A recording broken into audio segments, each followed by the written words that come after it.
Welcome to It's a Long Road, the Rambo Series podcast. I'm your host, and joining me on this episode is Jared Talkstein. If you like the cut of Jared's jib on this episode, check him out on an episode we did together on the same Last of the Action Heroes Podcast Network feed, where we covered Burt Reynolds' Heat. He's agreed to come do something again. Maybe First Blood's a little bit better film than Heat. Jared, welcome to the show. Thank you, Ryan. It's a pleasure to return to the network. I'm looking forward to talking about First Blood. It's probably a little better film than Heat in my estimation. How dare you? Although Heat, we did talk about was a nice surprise, I think. Going in with Burt Reynolds expectations for a 1985 film, we had a blast. Yeah, absolutely. It's hard to believe First Blood came out 3 years before Heat. Oh, man. You think totally. You think Heat or Burt Reynolds would have been like, you know what? We got to up our game a little bit. 3 years previous to this film, we had First Blood. But no, we'll do Heat. Why don't you introduce who you are and what podcast you represent? What do you do on your show? Okay. My name is Jared Talkstein, and I'm one of the co-hosts of the Hyperspace podcast, the full name being the Hyperspace Podcasting in the 25th Century. And me and my co-hosts, Matt and Mike, we talk about the kind of pop culture and stuff that we grew up with in the 70s and 80s. Because, Ryan, as you know, the 70s and 80s were the best time ever for pop culture, movies, television, music. Yeah, that's kind of what we talk about on our show and how it's impacted us as we've grown into middle age. What do you got going on for the month of April, May kind of? What's the latest episodes and what's the future here, near future? We're finishing out April we're going to be completing our 5th season of the show. And we usually take a couple of months off a couple times a year. So we're getting ready to finish that up. But in May, we will be doing weekly shows because we'll be following the Obi-Wan Kenobi show on Disney Plus. So all throughout May and some of June, we'll be doing that.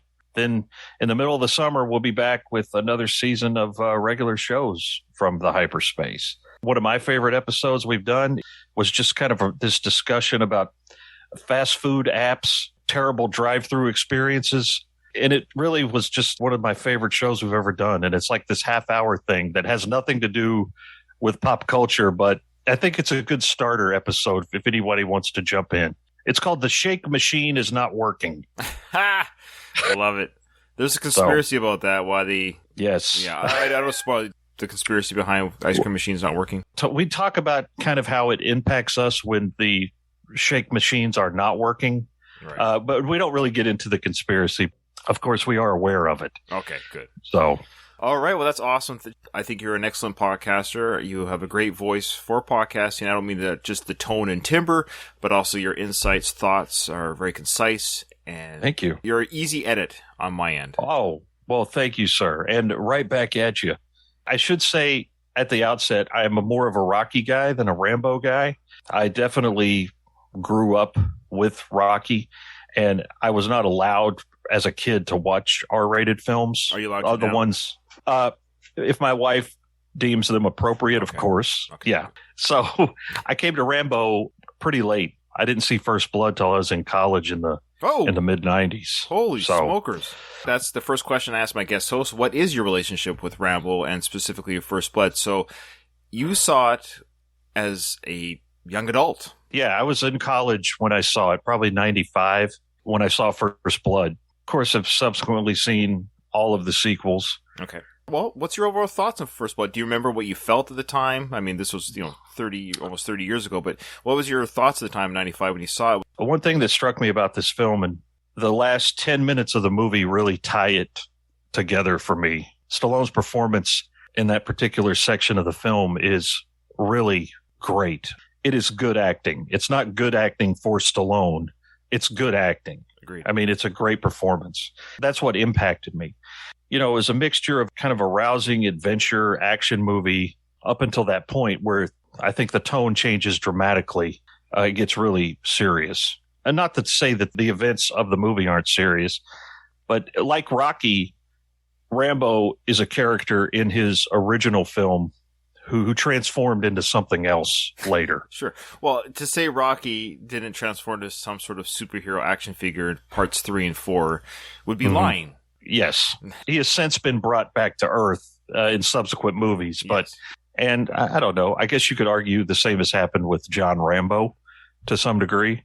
For the different reasons that they provide, for the silliness, for the craziness, for the fun. Because at the end of the day, all the Rambo films are fun. They're just fun. I love Rambo 3. There's some great moments in it. It's silly, it's bonkers, but I love it. Your enthusiasm is completely infectious because Oh. it comes across as a listener to the show. I appreciate it. You love this as much as you love Rocky, which is saying something because I know you love Rocky. I love Rocky and I love Rambo. If you're listening to this Rambo series and if you are a Rocky fan and you want to check out my other show, it's called One More Round, the Rocky series podcast on the same network. There might be some bleed over, but I think I got listeners of this show who don't listen to Rocky episodes, which is great. And like you were saying, Jared, you're more of a Rocky guy. And so I was raised on both. I loved Rocky and Rambo at the same time for different reasons for the same amount of years, if that makes sense. I was raised on both characters. Yeah. Yeah. Okay. Can I say before you start? I'm sorry. No, don't even apologize. No. You Because stop talking. I've got you here live. I'd like to tell you that you and Katie and Kyle are killing it on the new Rocky show. Oh. I am loving that show. Oh, thank you very much. So great job. Thank you very much. Appreciate that. Have you listened to these Rambo episodes by chance? I've listened to the first two, Okay. but I am a little behind. So How dare you?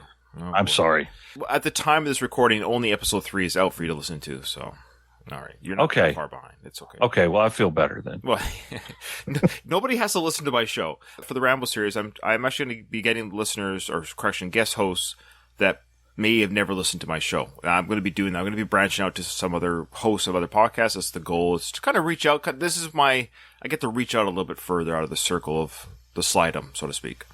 Okay. Yeah, and you're one of those. You're kind of you're sort of that first kind of branching out outside of the network hosts. Okay. Okay. All right. Oh, well, we got a good part here. well, you lucked out. This is all random.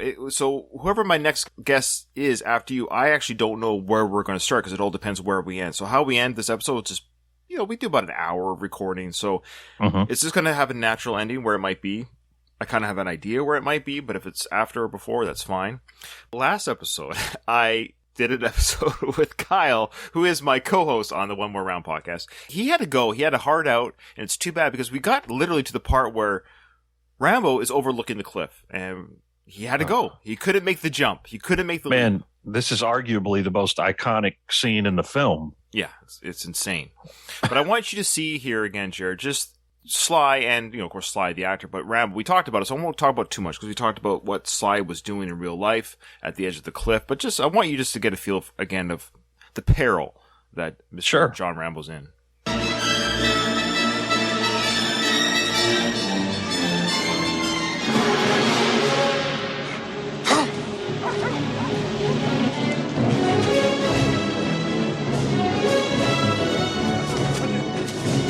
Okay, so John's heard the barking of the dogs. He's at the edge of the cliff.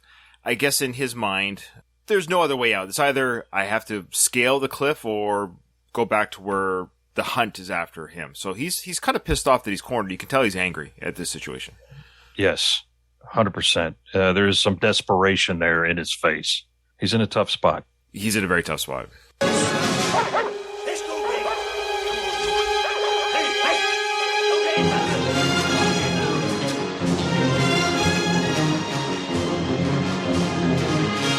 Now check out the stunt work here. Now I think the far away shots would have to be a stuntman. I would think because he is right there on the edge of that cliff. After the scene plays out, I'd like to talk about some of the stunt work here because there's no CGI in the early 80s.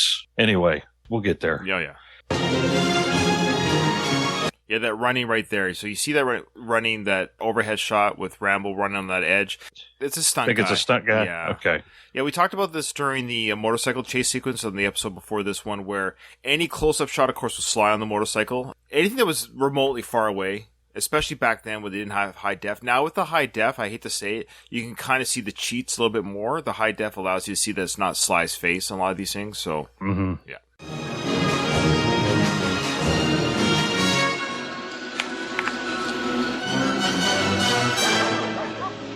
Just the amazing score by Jerry Goldsmith, that Panic score. Oh, yeah. His score is awesome. Love this score. Oh, go ahead. Yeah. No. Please continue. You just want to watch the movie. I'll pick it up next time you stop. Okay. Now, Sly is going over the ledge here, and according to Sly, I know he likes to spin tales a little bit of, but he's a bit of a storyteller in just by nature. By nature. But he did say that when he went over this edge, it was about a 15-foot drop, and he had no safety support. Okay. That's perilous. That's perilous, but it's not going to kill you. It'll just break your knees. Yeah, exactly. This shot right here, which is a great shot. This is a great trick photography. Yes, it is. Because he's going over a real ledge. There's no cable to Sly. You can see there's nothing on him here. There's no CGI wire release. Nowadays, you'd have an actor go over it. He's got more cables than you can count tied around him that are all CGI'd out. Mm-hmm. This is Sylvester Stallone doing this right here. That's that close-up shot that I'm talking about. Anything that's close. And it's a beautiful shot, too. I think the restored version of this film is just the green and the plush. It's just... yes. I don't know did you ever pick up the 4K disc? No, I haven't yet. You did. Have you watched it yet on that? Yes. Yeah, I watched it the other night. What are your thoughts on that version? The transfer is beautiful. When he's in the cave with the flames. I mean, you are right, though. The 4K does reveal some secrets, but overall, it's a beautiful transfer. Can you believe this film is 40 years old? No, not really. It looks like this guy looks like it was a movie shot yesterday. Yeah. It looks great.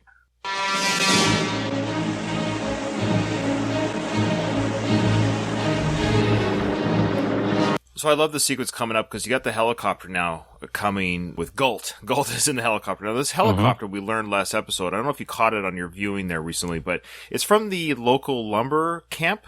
It's not a police helicopter. So the guy flying the helicopter is just a lumber guy. Yes, which makes more sense when you kind of watch the actions of Galt and how he threatens the guy. Yeah, they address it in the movie, don't they? I don't remember the exact dialogue as per what Galt says. We'll get to it, but my understanding is that Teasel told them, go get the helicopter from the lumber yard. Yeah, this helicopter's on loan. Right. Okay. But I think the guy flying it is a lumber worker. He's not. I don't think he's law enforcement. It's funny. I've seen this movie 100 times, but now doing this in piecemeal and breaking down every scene, I actually keep learning stuff even as I watch it again. Like, I've probably seen this 100 times, easily. Yeah.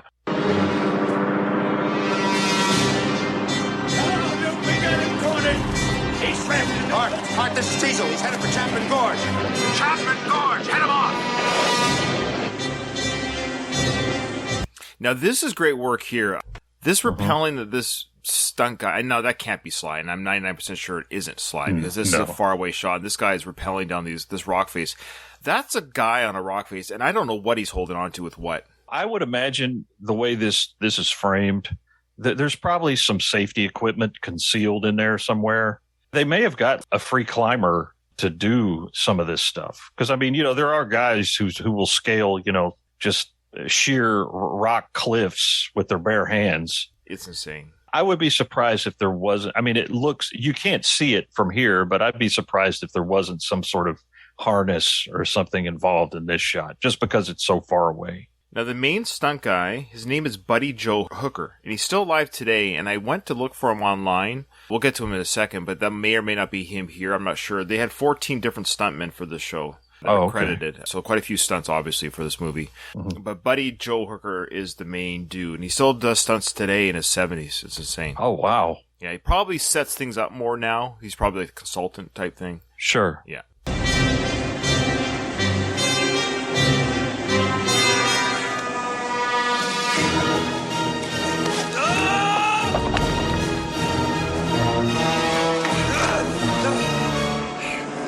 So, of course, now Rambo/Sly slid down this rock face. And now this close-up, obviously he's not very high. They can't, they got crew all around him with the cameras, what have you. That's just your classic camera trickery with close-up cliff shots that old movies do. But these squibs that go off are quite real, and it also becomes an issue when he's hiding behind the tree later, but I'll just say it now. So when the squibs go off, Sly had to, time himself to when they'd go off, or else they'd just go in his eye. He has no eye protection on. And they're right next to his face. And he said that when they were going off, they were zinging off his arms and stuff, that it was quite painful. Oh, yeah, I can imagine. Good grief. And this is a great shot here. So you got Sly hanging onto that edge, and the helicopter coming over to his left shoulder. It's a great cinematography shot.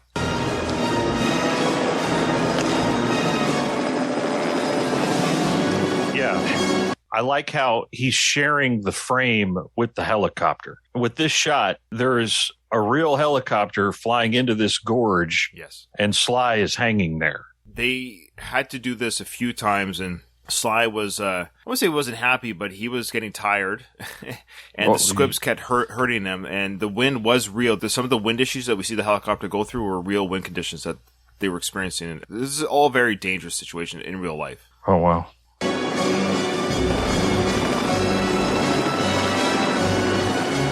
Now, this actor, I forget his name. I think it's Jack something, who passed away, who plays Galt. Anyways, the actor that plays Galt, that's really him hanging in that helicopter. Again, a lot of shots of him in the helicopter. No CGI. That's the actor kind of hanging out of that helicopter with the rifle. They did a lot of great shots of him. So, again, just these actors really put themselves on the line for this film. Yeah, yeah. There he is, on the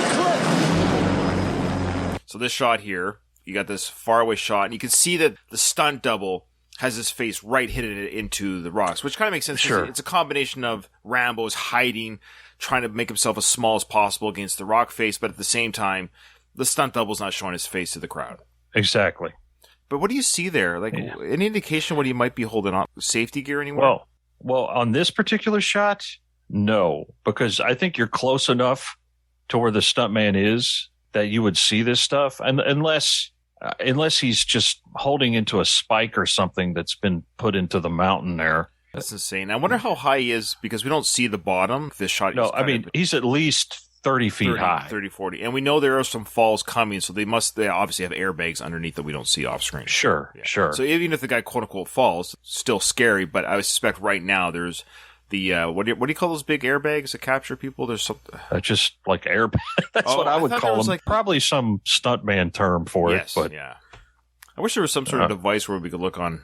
I know. If only we had access to an encyclopedia that had everything. Encyclopedia. That'd be amazing. That was like instantaneously gave you answers. That'd be crazy. You could talk to and ask. That's weird. Now you're just being crazy. Here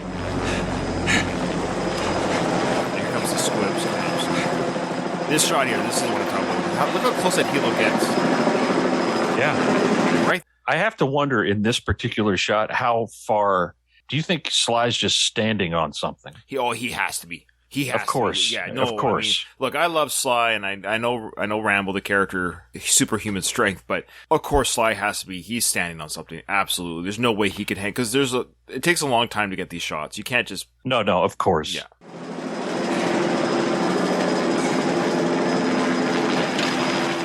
See this shot here, like this is a helo. This is an actual helicopter in the air. You can see the blades going. So this actor who plays Galt, he's just leaning right out of that thing. Mm-hmm. A movie of this vintage, if they were using trickery, it would be given away very easily. The green screen and all that stuff from the 80s. Back then.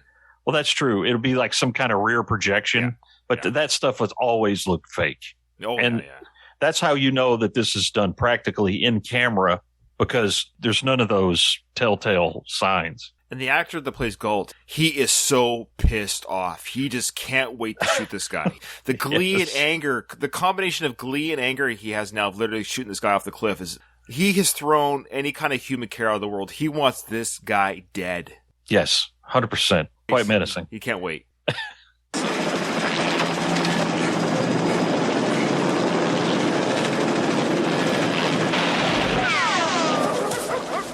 What the hell's going on? What are you doing? We're just supposed to spot him. Another great shot here. You see the guy, Galt, hanging out of the helicopter, holding the rifle. The helo's right there. But that's just just how close that helicopter is to Stallone. Yes, that's fantastic. So we know that Stallone is high enough that the helicopter's there too, if that makes sense. Yes. I got to imagine whatever that he's on, they've erected some kind of scaffolding or something. For him to stand on, because you're right. We can't see what's going on right underneath Sly, but that helicopter is 50 feet away from him. Or it's just movie magic, my friend. Movie magic. Well, I don't know. Films of this vintage give away their movie magic pretty easily, and that looks pretty real. Hold it steady. I can't. We're in a thermodraft. Jesus, Norm, he's stuck there. He can't go anyplace. The helicopter pilot's okay, look, I'm in a thermal draft. The helicopter's going everywhere. I can't hold it steady for you to shoot, even if you wanted to hit him. We're told just to spot him. We spotted him. And now Galt will give his response to how he feels about this helicopter pilot. telling him what's up. You don't fly this thing, right? I swear to God, I'm gonna kill you. I swear to God. I swear. You. Now, that is some pretty rough ADR right there. Sure. The dialogue. Well, it's the a helicopter dubbing. going off. There's no way they can.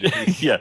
Well, but it seems like they could have tried just a little bit harder. Like maybe he's raising his voice instead of Interesting. I'm going to kill you. I'm going to kill you. It seems like he'd be like, I'm going to kill you. Yeah, you're right. They maybe could have. That may be something they could have had him yell it for real. Yeah, just so you could hear me. Yeah, because there's no way. It's so noisy on a helicopter. You're not hearing that. Yeah, and it just punch it up a little bit. No, that's fair. You know, but the makeup job on his face is amazing too. Yeah, absolutely. He's got the puffy eye, and now Teasel's trying to get a hold of Galt. Sheriff Galt, come in, Galt. Come in, Galt.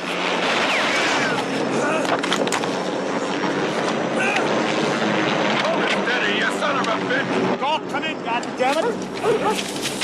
We talked about this before, but Teasel, in his own right, or in his own characteristic, good kind of way, he's still trying to have some sort of semblance of order to this chaos. He's trying his darndest to keep this under order. Yes. You know, he doesn't want Galt to assassinate Rambo. No. You know, at this point in time, you know, he's trying, like you said, to maintain some order in this situation, which is rapidly losing control of. Right. Like Galt's saying, get in closer and hold it steady. Two impossible tasks. We can't get much closer to this rock face, and the deeper they go into the rock, I think the tougher the thermal draft is. Hold it steady. Galt, talk to me, damn it. I want to know what's going on. All right, so now, of course, Rambo recognizes enough gunplay. He's like, the helicopter is pretty darn close. He's got his two, we call them tracer shots or aiming shots, or we call it in the military like sighting shots. So Galt is actually ex-military as well. He knows what he has to do now. So he's, I got him easy. So he knows on this next shot, I got this guy. And he's not that far away anymore with the long range, with the long scope rifle there. And he's going to hit, and Rambo knows this. So now Rambo's like, okay, take the shot, which will make me fall anyways and or kill me, or do I jump? This scene coming up, does it ever get less thrilling? No, it's fantastic. And it's because, you know, this was all done on location. It's a guy jumping off a sheer face of a mountain. It's insane. It's one of the most insane stunts I've ever seen on screen. It's great.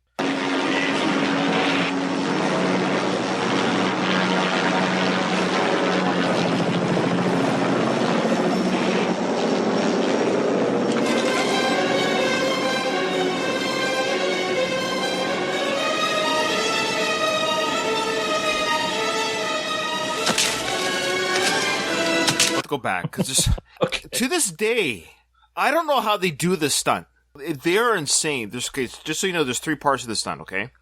Yes. There's the first guy. Buddy Joe Hooker is the first fall. That's him, the big long one. And I don't know who does the second part, but there's another stuntman who does that second sequence that we just see there, just when he started to hit the trees, which is insanity to me. Yes. So how does he stop? There's no airbag there in the pine trees. Yeah, I don't know what to this day, I get the first part. We kind of get the way they film it. He just will fall off screen into an airbag. Still a crazy stunt, probably 100-foot drop. Insanity, absolute insanity to me. And I love how when we see Rambo fall, but that shot that they do above and the helicopter's in the air as the body falls. When they shoot it from down low, and you see the chopper and his body in the same shot. That had to take a lot of planning. Oh, yeah. And the execution of that was brilliant. So let's watch that again, and then we'll talk about the third part of the stunt, because that involves Mr. Stallone.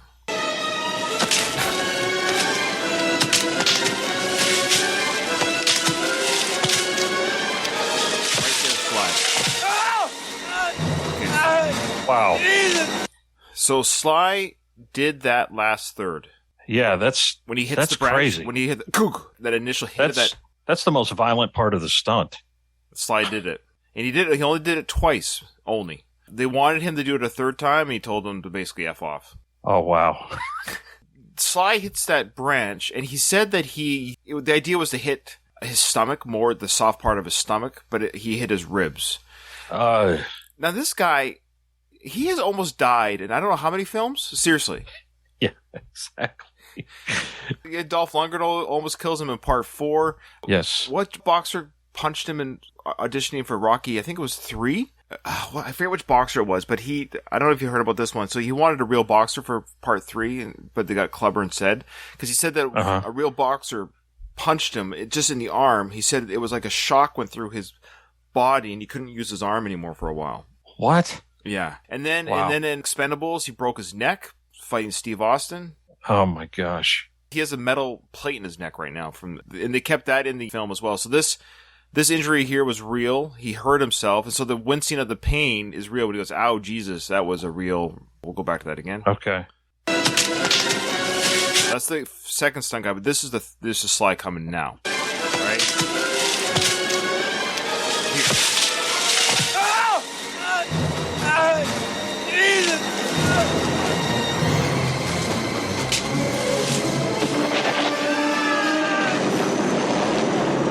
And that's him hitting the ground, obviously. Yeah, and that's the thing. There's no, you know how these movies, they'll do like the stuntman will jump over the boxes and then the actor comes up to reveal his face. Yeah. That old switcheroo. Yes. Then the Sly didn't want that. He wanted, I want to be in the trees and I will follow the trees and the audience will see that it was me that fell the trees. There you go.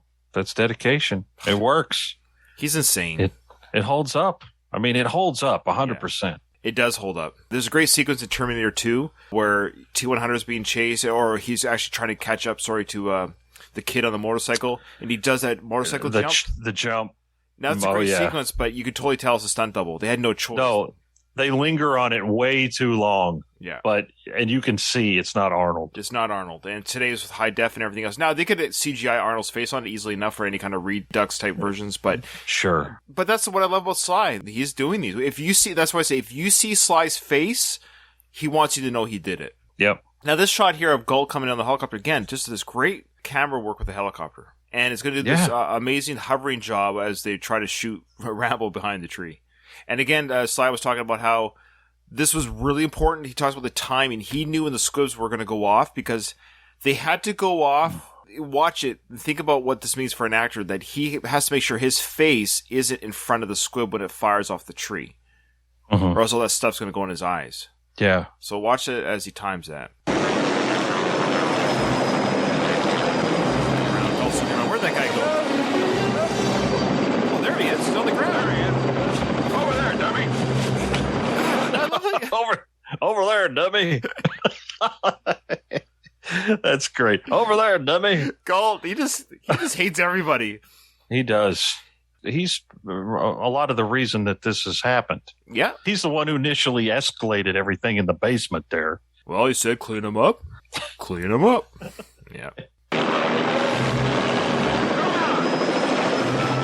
Now, this is another great framework here. You've got the helicopter hovering down just like that, and you got Rambo with his back against a tree. That's a great frame right there. Yeah. You don't see framework like that today. I don't know what it is about this shot here. You don't quite see that. It's so real looking, because it is real. There's just no real. CGI. There's no trickery here. And like I said, early 80s trickery always gives itself away, but this is real. All these elements are really together in a frame. It's awesome. There's Soldier Boy. Watch those squibs go off. Timing.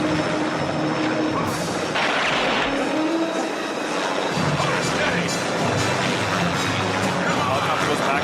It's great. The helicopter goes back and forth. The squibs go off. Sly has to react. And you can see the squibs are real because look, they took a chunk out of the tree. Yeah, the tree is damaged. Yeah, and that was Sly's face right there. He had to move it just in time. I'm telling you to get on his radio. What's going on up there? Now this famous scene, he grabs a rock. I love it. Oh, yeah. I don't want him dead, Paul. I want him alive. Do you hear me? Mark, come in.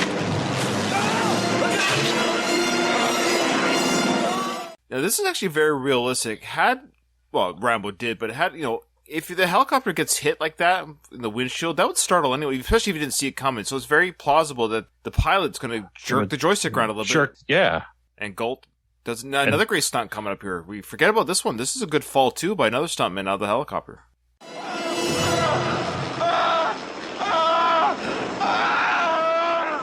That's a great fall, man.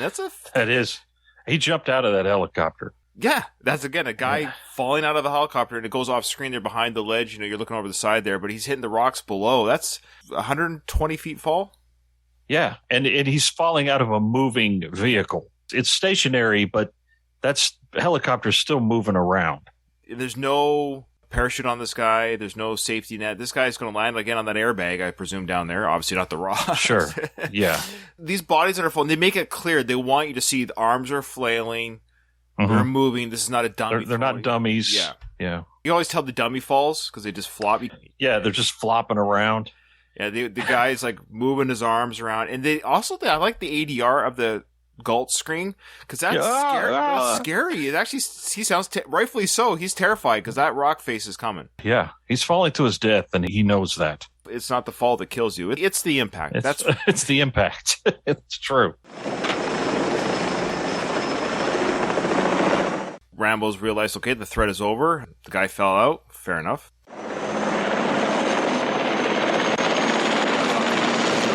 Fly away. Again, this is a great scenery here. Rambo doesn't waste any time. He jumps down the rock face to go check out the casualty. When he brings up Galt's bloody face, this is I would say gory is not the right word, but this movie doesn't have a lot of, for a movie called First Blood, it really doesn't have a lot of quote-unquote gore. This is probably the goriest part of the film. Yeah, I would say you're right. He brings up that face right to his face. Do you know what he's seeing in that moment? Do you have any guesses? Well, let's watch. You tell me what Rambo was experiencing in that moment. So he grabs the rifle. There you go. He's like, it's like those video games, you know. You kill the mob or whatever, kill the enemy. You gotta loot. You gotta loot the weapon. So you grab the rifle. Get the weapons. But it's important that we see that he has the weapon. This is important. Yes. And I love this shot here. So the body's on the ground, and you see the steam coming off his freshly broken body. This body is broken. The body is broken open, so there's steam coming from it. That's a great observation. That's not something I actually picked up on. But that's amazing that they put that in. Obviously, it's sure the makers of the film to show you that it's cold out, and it was cold out in real life. But they wanted to show you that the body, because it's warm inside, and as the fluids are leaving this guy's broken body, it's causing steam in there. What an amazing effect.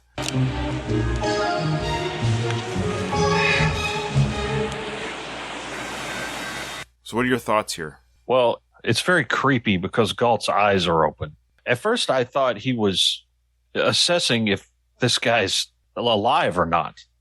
But then, as the scene goes on, I don't really know what he's thinking. I mean, he's I didn't probably... want to give you a trick question. Okay. Listen to the music cue change. I'm going to go back 10 seconds. Listen to the music, how the music changes. It's a different music score comes in. And it's a music score they used before at the jail sequence. So let's see if you recognize the music score and what it represents.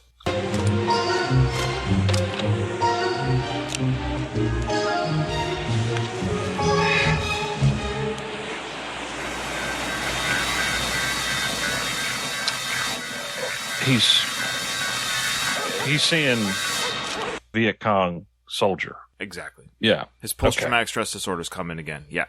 He's seen the bloody face of a white person, you could almost argue, even though this is an enemy that he had to, for self-defense, he took down. And side note, it's the only person he kills in the whole film. Yeah, that's true. That's true. And let's be honest, this guy had it coming. Sure. And you know what? He didn't even mean to kill him.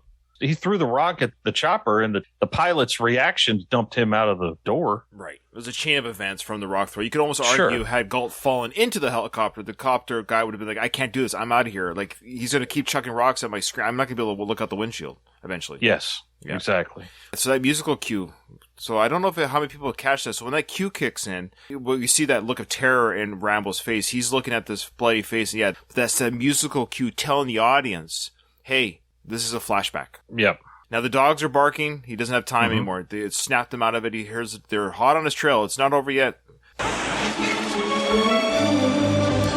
Little trivia here. He takes the jacket off Galt, but we never see it again. Huh. Yeah, I guess you're right, because he doesn't wear it. The idea was that Rambo did take it to wear to keep warm, but they kind of decided it looked cooler for Rambo just to be in that canvas outfit instead. So aesthetically, they just decided it looks better for the movie. For the movie.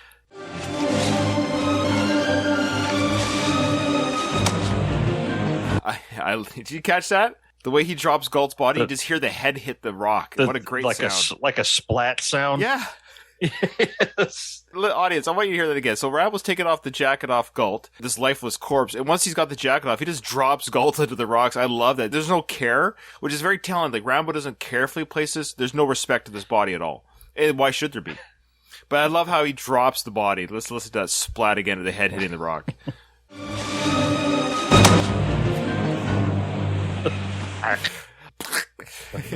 That's great. So Rambo grabs the gun, grabs the jacket. Teasel and his team with the dogs, they get to the very cliff where, of course, Rambo's jumped off. They probably can't believe what's just happened. Well, right now they don't know what's happened, but they got to the edge of the cliff and they're going to start piecing some of it together. Yeah.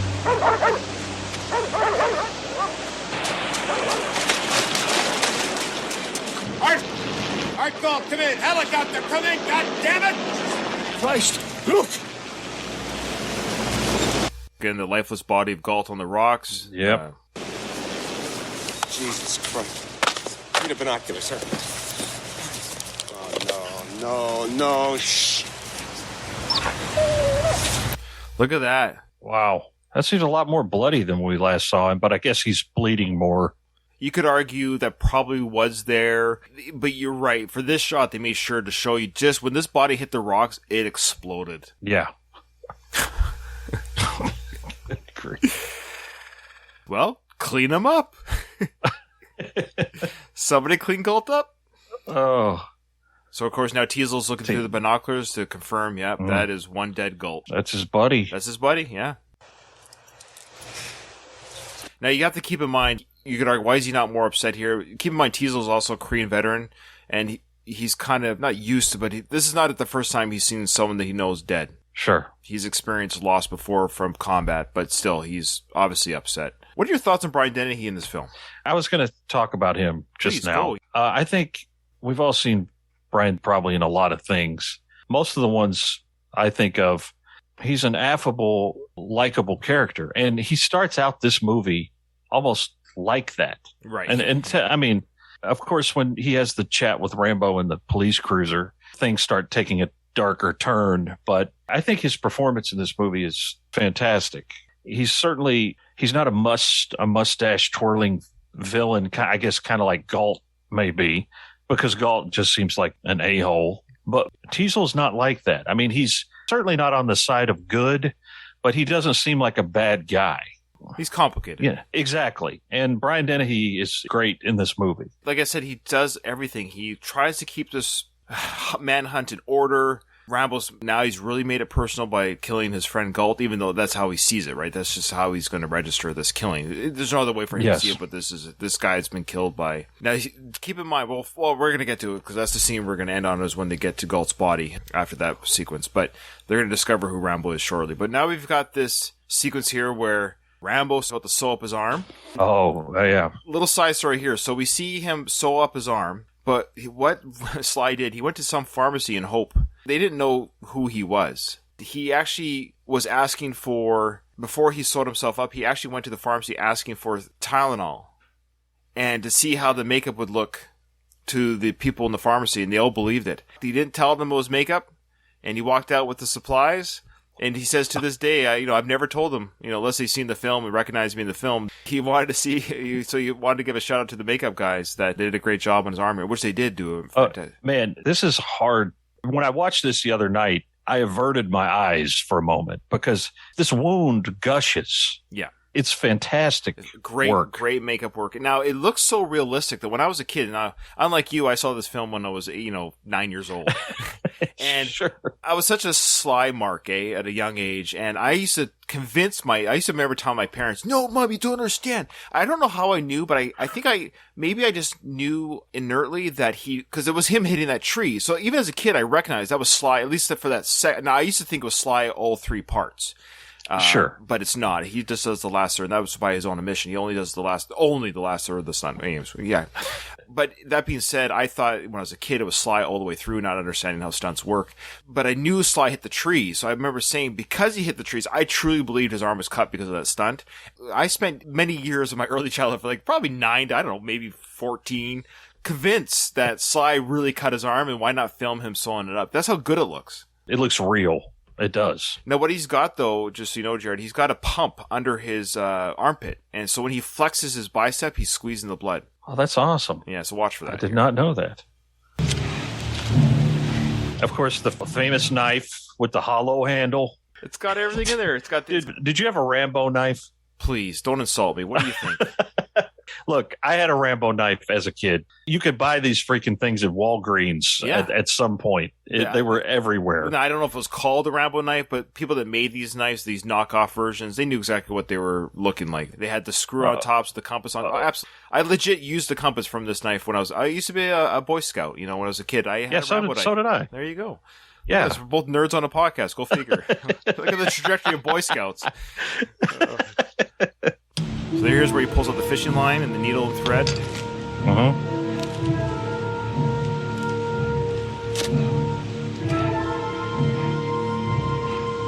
Now watch as he flexes his arm. He'll squeezes the pumps the blood.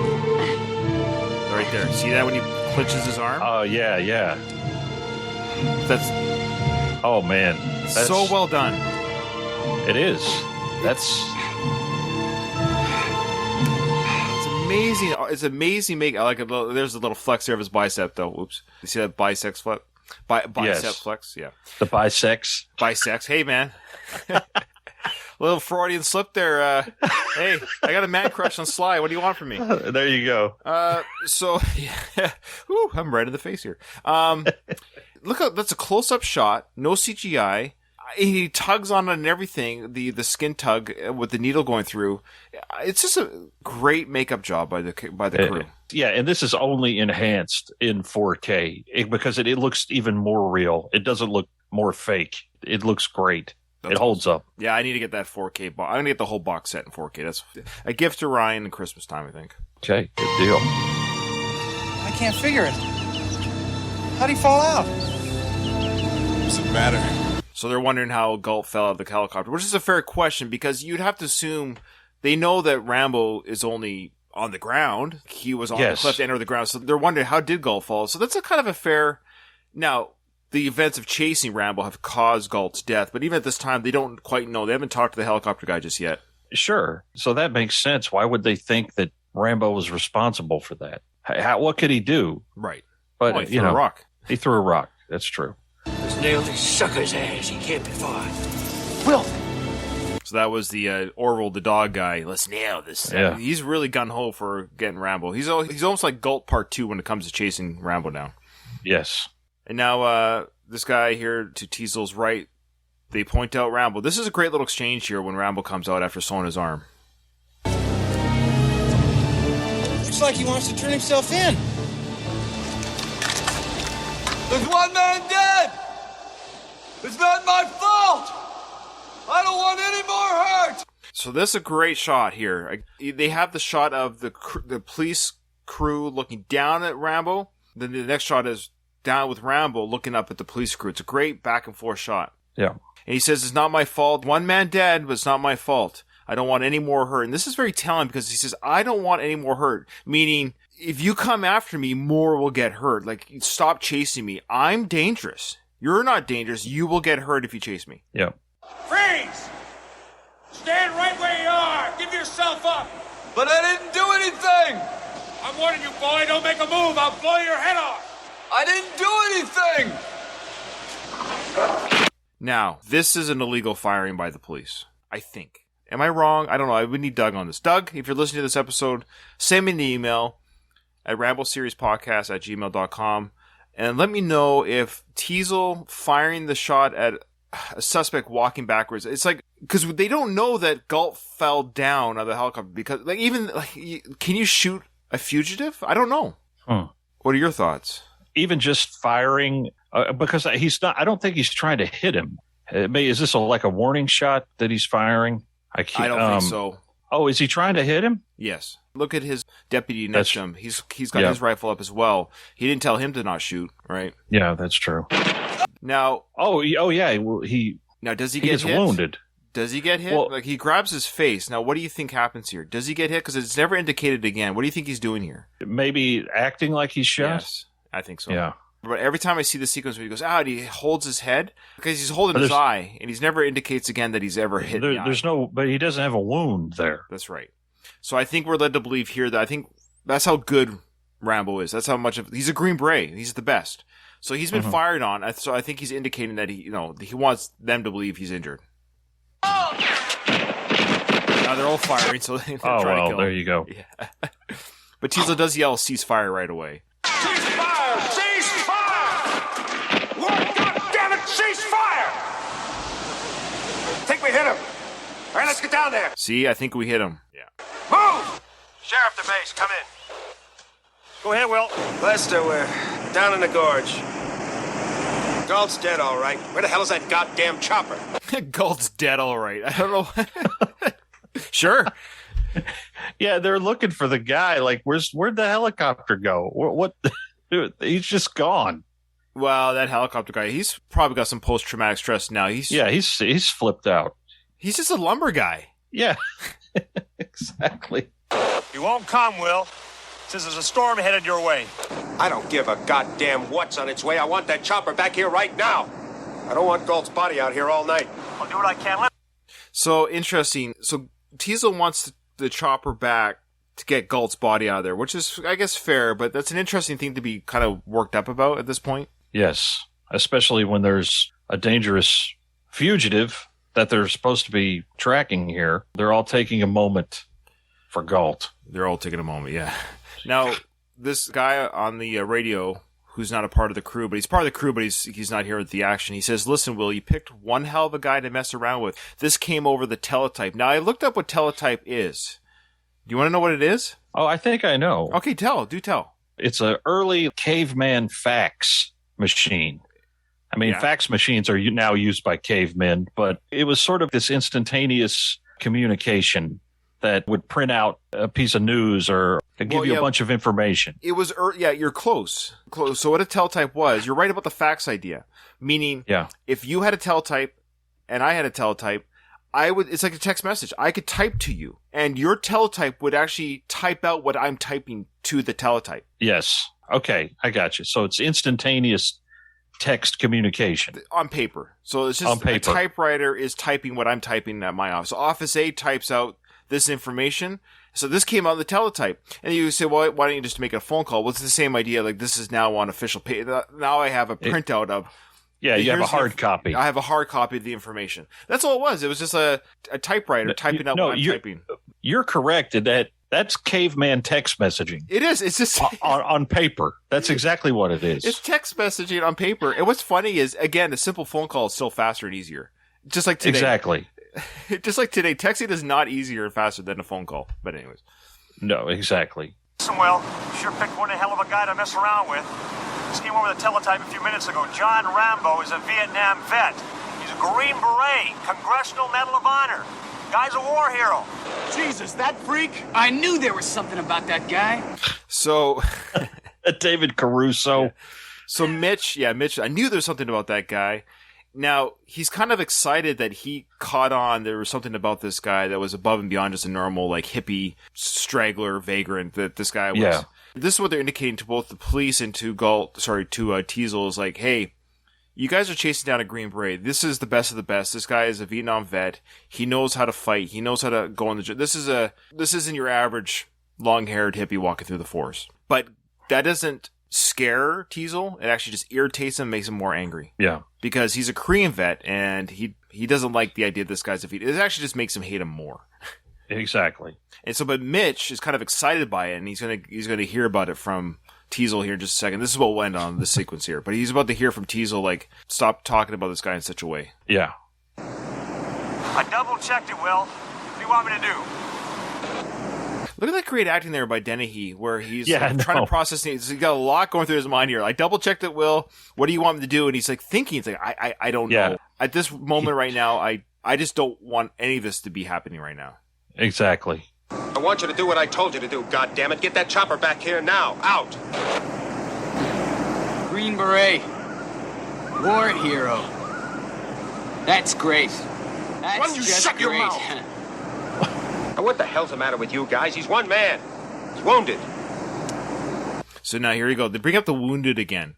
I think that was a play by Rambo to make it seem like he's weak, he's injured. So they're kind of like, they're dawdling here a little bit. But in that time, John's just getting further and further away from them. Yeah. They think he's a wounded animal, but he's not. He's not as crippled as they think. He's actually, well, that'll be the next episode. He's setting up stuff right now. While they're sitting around here contemplating what to do next, John hasn't stopped working. Yeah. Those Green Berets, they're real badasses. Why don't you let the state police handle this? Okay, so that part triggers. So Mitch says, why don't we let the state police handle this? Now, this pisses off Teasel. Do you want to guess why? Or do you have any theories why that might be? Well, I don't know. There may be some small man syndrome there. I think so. Where no. We don't need them in here. We can do this. It certainly seems to me that's where his head's at. It's a combination of that, and I also think it's due to the fact that, well, we'll see his speech why this pisses him off. But the idea is this is a mess that not that necessarily his sheriff's department started this mess, and he doesn't want to. He doesn't, in his own pride, doesn't want somebody else cleaning it up. And he's also mad that Galt is dead because of this mess. So, yeah, state police come in and take care of it, sure. But Mitch, the youngest on the crew, saying, hey, let the more capable department handle this, that really pisses him off. So here's his response to this. Look at this anger here, right here. I know. Come here, boy. Come here, God damn it! Look at him! Look at him! That's our Galt boy. He and I were friends when your mama was still wiping your nose! Now he's dead. He's dead because of that psycho out there. Now you listen, boy, and you listen to me good. I'm gonna get that son of a bitch.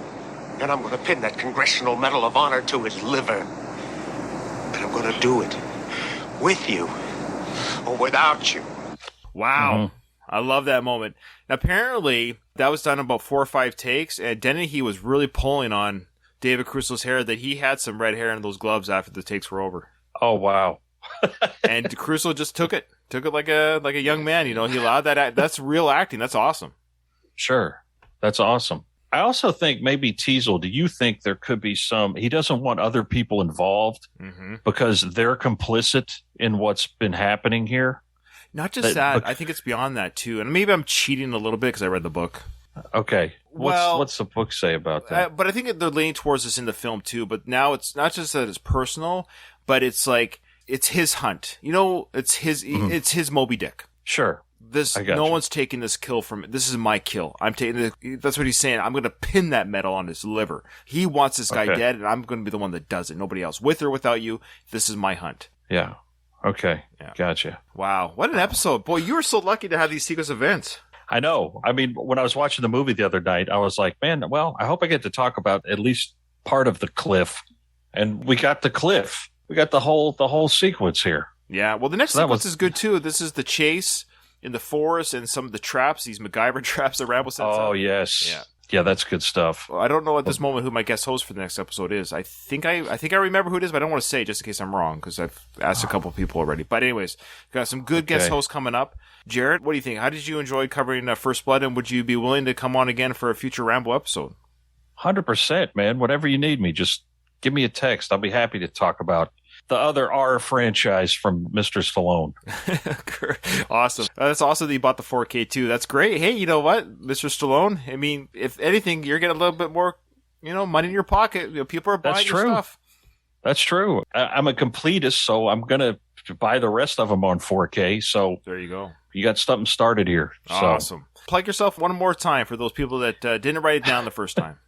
Okay. Well, my show is called The Hyperspace Podcasting in the 25th Century with my pals Matt and Mike. If you like movies, TV, music, comic books, all that stuff from the 70s and 80s, come on over and give us a listen on your favorite podcatcher of choice. Awesome. Thanks so much, Jared. And all right, Jared, that's it. That's the end of the episode. Nothing is over. Nothing. You just don't turn it off.